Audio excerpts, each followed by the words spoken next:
Halo games?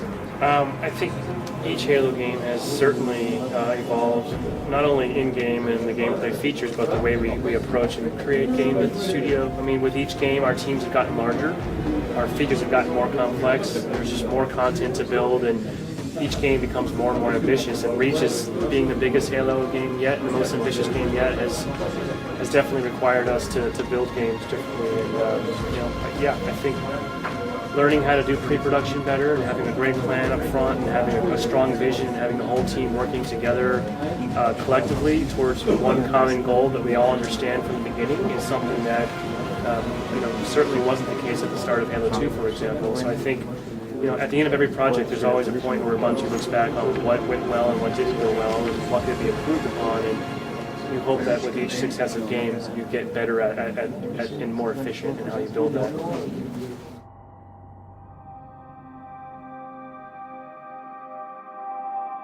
Yeah, well, I think Lyle should certainly speak to this too, but I think pre-production is just the biggest example that I've had awareness of, and just looking back at Halo 1 and Halo 2, and less so in Halo 3, but back then it was really about Bungie's way to just sort of by brute force and sheer willpower just try and force the game into happening and cram all these great ideas into something that would end up in a box on a disc. And as the team grew and as the projects became more ambitious, it just became more and more challenging to do that. And I think we've been pretty open in how we've discussed Halo 2 and sort of the pains that we had to endure and the learnings from that, and essentially having to start over midway through the project because just the plans were going astray and it wasn't going to work out as we had envisioned. But with Halo 3 and more so in Reach, everything from the very beginning was well thought out. Enough time was spent by the team, the leads, to have a really solid plan of sort of here's the big feature points, here's the big mission arcs, here's the content we're going to need to build,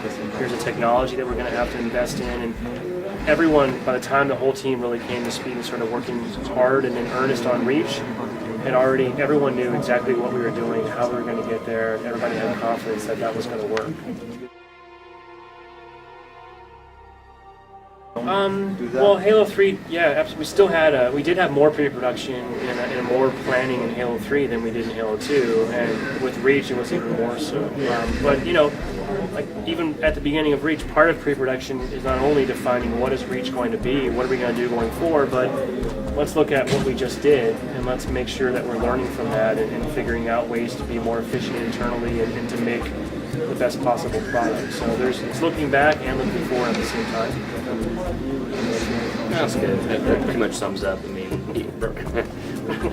Brian's right, and that it is absolutely true that with Halo Reach, it was sort of the smoothest project, and that's not to say everything was easy. We obviously put a lot of time in the game, and it was very difficult in that. But at the same time, the game's pretty feature-rich, but I really feel like with Halo Reach, even when we started, we all sort of started on the same page. We all had the same vision for what we really wanted to pull off with this game, and it definitely shows more than any previous Halo game.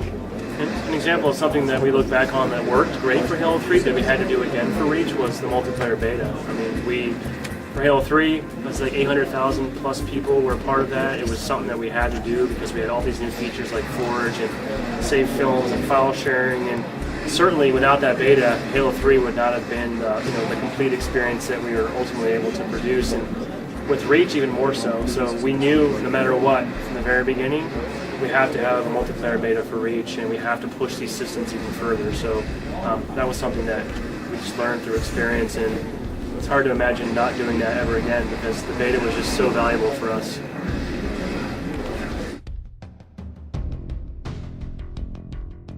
I'll let Niall start first. Thanks. I mean, obviously, it's mixed emotions for us.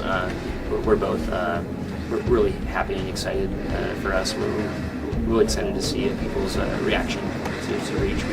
We still have yet to see the best part of the project. Of any project we've done, the best part's always when we get to actually release it, and we get to see people's reactions to the game, and even more so with Reach, because with things like Forge Support 2.0 and Firefight customization, we get to see what people actually come up with, and in many ways, we're going to be experiencing a lot of Reach for the first time after it's released. But of course, at the same time, this is our last Halo game, and we're moving on to newer things, and it's a little bit sad to see not be able to work on Halo anymore, because we are such big fans of even ourselves. But at the same time, it's exciting. Who knows what the future is going to bring? We still have to figure a lot of things out, but the future's bright for us. So yeah.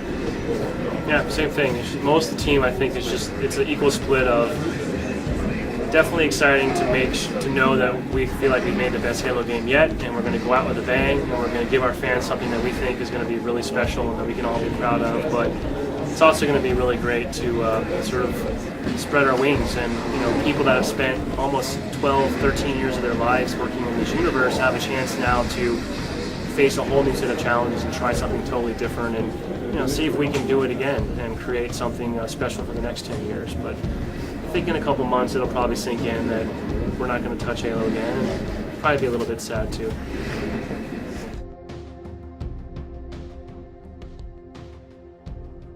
Well, I can't really tell you anything about our new project. I'll just tell you that philosophically, the way Bungie approaches all of our game projects, even dating back to to Marathon, is first and foremost trying to come up with a universe that we think is interesting and that people want to spend time in, and that we can tell great stories in and deliver great game experiences in. So we're approaching our next 10 years kind of like we did the last 10 years with Halo. We're going to be building a whole new universe, and we have a plan to tell a lot of great stories and really deliver some really interesting, great game experiences, and hopefully redefine gaming for the next decade. So I can't tell you much more than that, other than just our new action game universe, and it's going to be something totally different, totally awesome, and we'll have more to say about it later.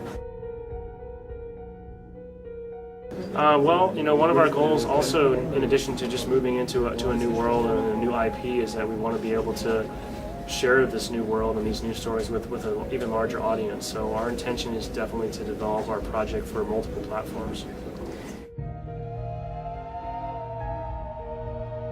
Yes, definitely still a designer. I mean, obviously I'll be contributing in very similar ways, and very shortly we will be transitioning on to that work. So yeah, and you'll be giving interviews. Yeah, and we'll be back here again someday. Someday.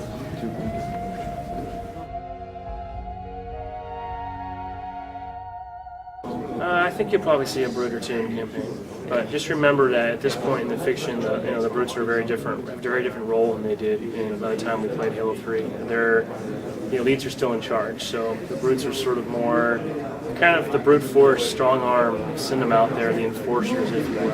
But really, Reach's combat is more focused on the elites. Obviously, this time around, they're the primary foe. Okay.